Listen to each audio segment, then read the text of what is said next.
در آغوشت بگیر تنهاییم را که غریبم، که بی آغوش تو از خنده هایم بی نصیبم. بیا که حقیقی از ته دل در آغوش تو بده کارم به عشق پنهانی چشم نجیبم.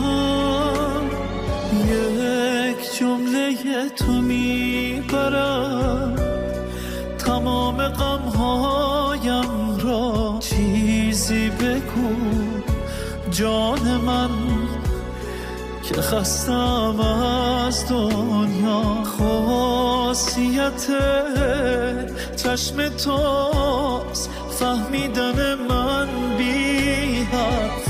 چیزی نمیگویم خودت بخوان دردهایم را.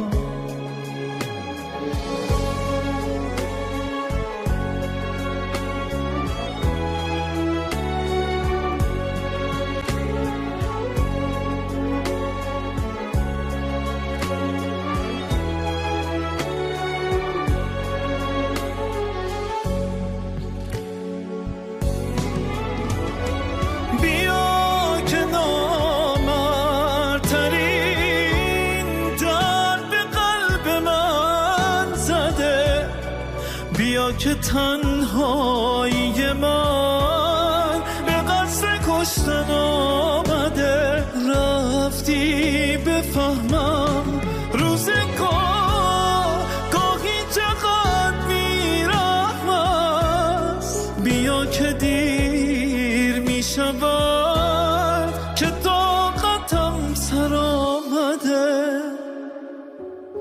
یک جمله تو میبرد تمام غمهایم را. چیزی بگو جان من که خستم از دنیا.